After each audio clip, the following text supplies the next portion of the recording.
No matter what it is that you want, no matter how big it is, no matter the position and the circumstances that you're coming from, the final thing that's gonna get in between you and everything that you want is you. Hello and welcome to Big Creatrix Energy. I'm Gabriella Rosie. This is sweet little baby angel Vivian, who needs a billion kisses before she sits down, because of course. Today I want to talk with you about how you can reprogram your mind to create your dream life. No matter what your current goals or desires are right now, your current beliefs, they are either going to be the thing that make it harder for you to get what you want and put up barriers between you and the thing that you want, or your beliefs can be the very thing that makes it so much easier for you to create all the things that you want.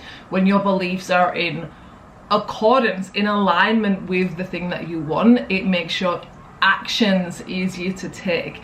You're not fighting against yourself anymore. Instead, the way you think is in alignment with the actions you want to take, and it becomes so much easier to create those things. And I really think any conversation around manifesting, creating the life that you want, even building businesses and being able to create your art and share it, I'd be falling short if I didn't bring privilege and circumstances into this conversation. I think it's really important to acknowledge at the top of this conversation that life isn't fair, and I think it's much better to be honest with yourself of the limitations that you might have or the privileges that you might have, and to be aware of those things. Then you're able to take informed action on them and see where you are and know where you want to be, and see what happens in that in-between place that you can make happen, that you will make happen.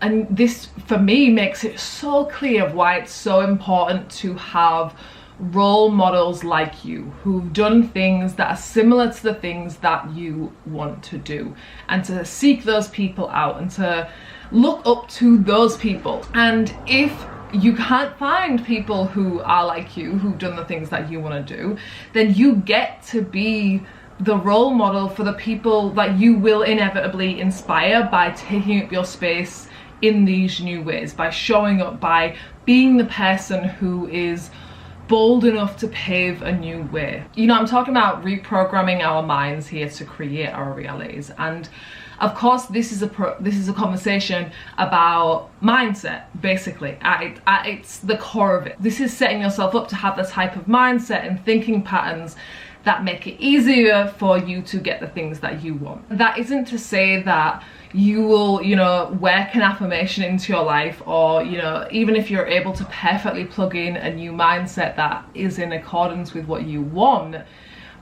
that isn't the whole picture. And I think a lot of the conversations in the online manifestation space make it look as if that is the whole picture, and it's not. And I think the more we're able to have these types of conversations and have this level of honesty of it taking effort, it takes work to create things of substance that are different, that don't exist in the world or haven't existed in your life before. That takes real effort and energy and perseverance.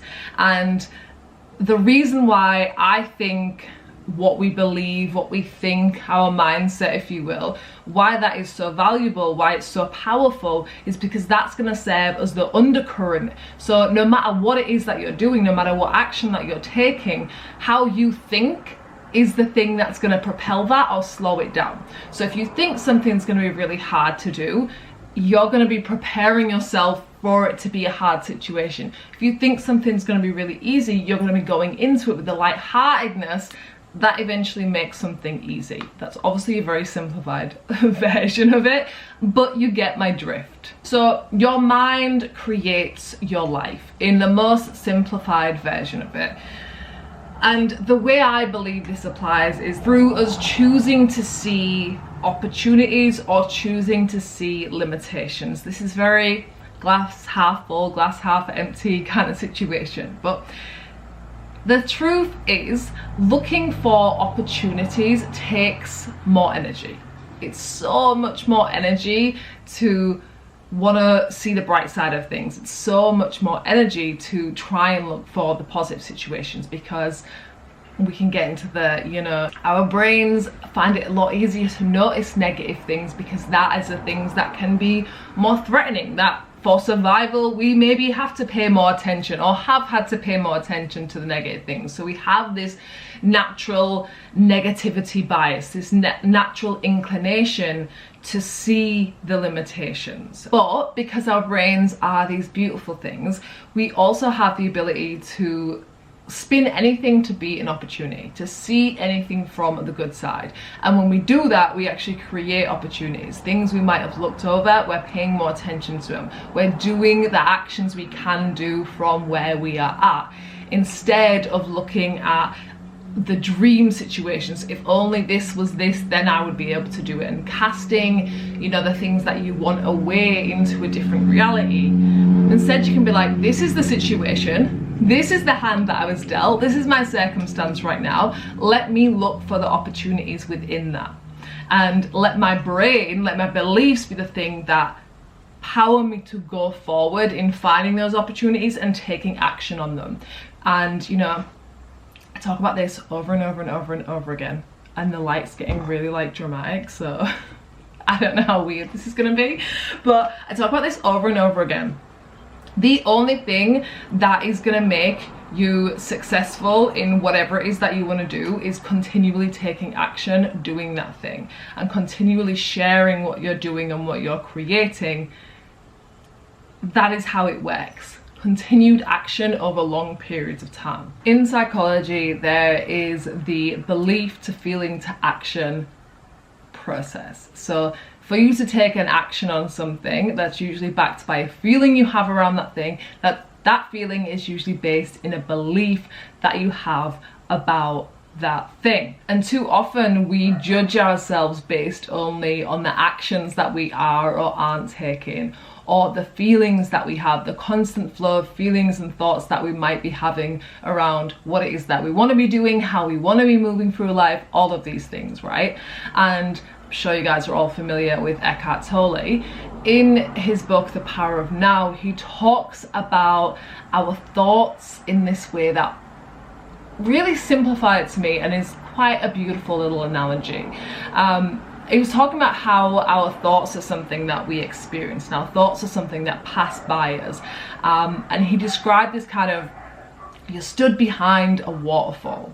You're stood in like a cave behind a waterfall, and your thoughts are the things that are passing in front of you, because you are not your thoughts. You're experiencing your thoughts. Your thoughts are something that's passing in front of you, and you can choose to identify with certain ones of them. You can choose to let certain ones of them go. But the point is, you are not your thoughts. You are the person observing the thoughts, experiencing the thoughts as they pass by you. The trick, the thing that we can do with this information that's so beautiful, so powerful, is to have thoughts on purpose, to really build this practice, lifelong practice really, of being intentional about what your thoughts are, about what your beliefs are, so you're able to create the actions that are going to lead to the results that you want. So I have a few examples of what I want to share with you, so we can really ground these ideas, and you can look at how you can start applying this, you know, way of looking at your beliefs, looking at your feelings, looking at the actions that you want to take, and how they all work together, and how you can get them to work together in a really, really supportive way. So let's talk about sharing art online, or sharing what you're creating, sharing yourself, because this is something that I talk about a lot with you guys. You all have things that you want to share, or you have dreams of creating things that you want to share, and dreams of having an audience who gives a shit about those things, of people who are involved in your world, people who, you know, can be part of your community, people who can be your customers, all of these things. And I speak to so many of you who want this and have the clear understanding that that's the thing that you want, but the reality is that it's not happening. The reality is that actually you're not sharing things online, and, you know, those posts aren't going out. And even if you can have that clear understanding of what it is that you want to do and how you do it, not happening. So let's talk about why it might not be happening. I have a feeling it's going to be like pitch black by the end of this, and I think that's okay. My laptop's working as like a very unflattering ring light. Okay, so let's talk about a negative example of a belief, feeling, and action around sharing your art online. So if you have the result of you not sharing, the action you've been taking is an inaction of not actually sharing things, it's likely that you can trace that back to, there's a whole bunch of different feelings, but for this example, let's say when you are wanting to post, when you're wanting to share, when you're like, shit, I need to do this week, this is the week it's gonna happen, but then you don't, and the same old like thoughts and stories are coming up where you're telling yourself, it's really scary to share myself online, it's really scary to share my work online, what if people don't like it, is it going to be embarrassing, is it going to be weird, all of these feelings. Let's look at what the belief that's underlining those feelings might be. Of course, this is going to differ person to person, but this is an example that, you know, I've seen a lot, I've worked through with people a lot. And the core belief that's underlying a lot of those fears around sharing online is often, if I take up too much space, people will judge me. I'll be putting myself in a dangerous position. I don't know why my art is valuable, so I don't know why I should even bother sharing it. I don't know who I am or what I necessarily have to say, so why would I even bother sharing it? All of these very unhelpful beliefs around why you shouldn't take up space. And it suddenly becomes very clear, of course, if you have those kind of beliefs and thoughts running through your brain, then it's pretty, you know, you can kind of predict that the action or the inaction that's coming from that is actually pretty predictable, right? If you don't know why you want to share, if you're scared around sharing, if you think bad things are going to happen when you share, you're probably not going to share. You put those barriers up for yourself in your beliefs, in the things that you're feeling, the ideas that's going through your mind every day when you're getting ready to post. Makes it really, really fucking hard to do the thing that you want to do. Maybe it's gone normal again. Maybe it's going to get worse. We'll just see.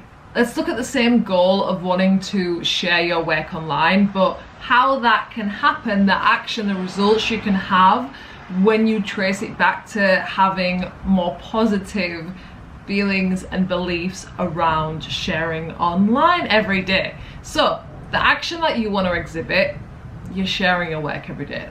Let's look past, because the results of you sharing, even that can be broken down more simply. Like what you want of those results from sharing every day is, you're like, if I share every day, it's gonna give me a successful business, people are gonna know about me. What you want is the successful business. What you want is the audience, the community who is paying attention to what you're doing, right? And the actions for you to get that result are for you to share every day. So everything can be zoomed out more and more infinitely. So let's talk about the feelings and the beliefs that can support you having that action of sharing every day. If you had the belief, think about it like this, right? If you had the belief of, my art is so valuable and it's so interesting and it helps me to develop my creativity, it helps me develop my art and myself, and the way I share myself improves. The more and more I share, the better I get at it. It's fun, it's light, all of these things, right? If you had that as the core belief, your underlying belief that your art is valuable, you have things that you want to share, and it's exciting that you get to share them. Having that thinking makes it so much easier for you to literally press post, to share, to do the thing, to take the action, because those beliefs are in alignment with the action that you want. Those beliefs, those thoughts get you there quicker, make the whole process streamlined and easier. You're not tripping over your perceived limitations and having to, you know, wrestle with yourself and your own beliefs to get the thing that you want to do. What happens when we have these ways of thinking and these things that we believe that are really in opposition with the things that we want. So you can want this thing, but then what you believe about yourself can be totally different to the thing that you want for yourself. And this is the area of friction that we want to try and smooth out as much as possible. This is where we get to do the work of being like, shit, what are the beliefs that are going to help me get to where I want to go? What are the stories that I keep telling myself that are building these, you know, perceived barriers within my own brain that's making it harder for me to get the things that I want? How can I look at these things and choose different stories? How can I rewrite them? How can I position myself to be in the best place so I'm not in the way of creating what I want? I'm actually supporting myself, taking care of myself, getting myself there closer and easier. So when you look at your negative beliefs, thoughts, these things that are acting as barriers between you and your fears, right? And I think it's really powerful to understand the role that your fear thinks that it's playing, right? So we can just brush these fears off and be like, that's ridiculous. And most of the time, our fears are ridiculous. They are just things that we've blown out of proportion in our own minds, or we've soaked up these stories about how that's reality and we've accepted that, and we have to do the work to rewrite it for ourselves and to choose different things for ourselves that we're going to live by. So we can have the fear of success of even as much as you might want something, there is still probably going to be aspects of you that is afraid of what's going to happen when you get it, afraid of what do I do then, what's going to come, what's the next dream, like where's my motivation going to come from if I achieve the biggest thing that I want? It can be, can I keep it going? Can I keep the energy up? Can I keep creating new things that will live up to the success of my previous thing, right? You can have a fear of failure, a fear of never doing the thing that you want, working as hard as you possibly can and it never happening.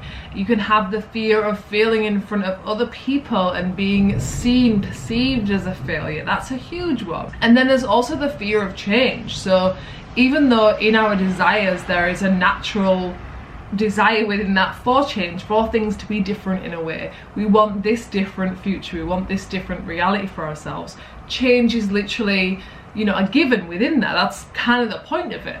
But at the same time, that newness means that we have to let go of parts, aspects of ourselves, aspects of our life that we already have, and whether that might be we want to hold on to those, or it's just a fear of the unknown, of what the change is going to bring into our lives. You know, we all have experienced the ripple effect of change. When one thing in our life changes, multiple other things will change. And even if that's all really exciting things, it can be a lot for us to try and contemplate. I think it's really powerful to journal with yourself and to write down what you're feeling, what your fears are, what they look like when they come up. Most part because when you write them down you realize like how ridiculous they look on paper and how it's probably never going to happen, or even if it did, it's probably not that big of a deal.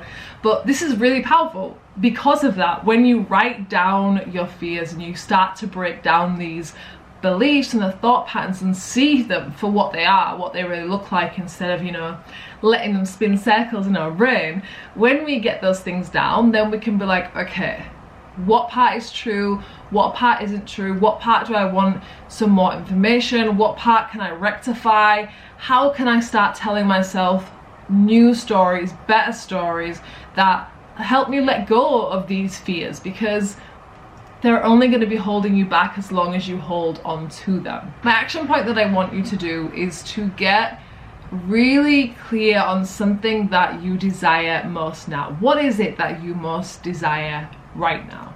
Let yourself own it, like with your full chest. This is what I want, this is what I'm creating in my life. And I want you to think of the belief for action pipelines that apply or that could apply to creating that thing in your reality. So you want this kind of result, you want to be taking this action. What are the beliefs and what are the thoughts and emotions that are going to support you taking that action at the frequency that's required? How do you need to think about yourself? How do you need to see yourself to make that action as easy as possible? And then what I want you to do is to look at the underlying beliefs, and from those beliefs that you've come up with, from those new emotions that you're welcoming in, I want you to write yourself an affirmation. And you know I'm big on the affirmations. I've got the bad bitch affirmations, we've got a whole deck of rich bitch affirmations, we've got hot love affirmations. I'm all about the affirmations. So I want you to write an affirmation that supports this new belief that you want to weave into your way of thinking. And this is how I think affirmations are able to be really impactful, because it's very nice to say a cute little sassy phrase to yourself. It feels really good. It has almost like an instant dopamine kind of rush to it. That's what happens when, you know, we talk about our dreams, we talk about our aspirations and the things we want to feel. They can give us like a jolt of energy, but unless we do something with that jolt of energy, it's not really going to do anything to change your core beliefs. It's not really going to do anything that's going to impact the actions that you take. What you can do to make an affirmation work for you is to go a little bit deeper. So write out the affirmation for your belief. And then what I want you to do is to journal, like frequently journal on the thoughts that come up around this belief. What parts do you believe it? What parts don't you believe? Can you prove this belief? Can you disprove the opposite of that belief? Can you find yourself examples and role models and expanders who give you more evidence that this belief is possible, that it's available to you, that other people are doing it already? Give yourself that proof. And then I want you to put this affirmation somewhere that you're going to see it every single day, because when you see it, I want that to be a reminder to you to crack out your journal if you're having beliefs that, you know, aren't helping you, aren't pushing you forward, if you're, you know, not feeling, if the affirmation's not feeling real for you. Okay, that's the work to be done. Talk to yourself about it, rewrite those beliefs. And most importantly, when you see this affirmation you've written for yourself, this belief that you want to embody, that is you creating an opportunity for yourself to be reminded of what it is that you want to do. Now you can choose to take the actions that are in alignment with your new beliefs every day. You can be continually in the process of reprogramming your mind to have you thinking and feeling in the ways that support the life you want to create for yourself, that you're propelling yourself so naturally, you're being pulled, you're being pushed into the direction of the things that you're wanting to create for yourself, instead of being pulled into the exact opposite direction because of fears or the stories that have been keeping you small, and the beliefs that you are more than ready to let go of and to rewrite and recreate for yourself. I would love if you send me a DM of the affirmation that you have written for yourself. Hit me up on Instagram at Gabriella Rosie. Let me know down below what your biggest takeaway from this episode is, and I will speak to you in the next one. Remember, you can be, do, and have anything and everything that you desire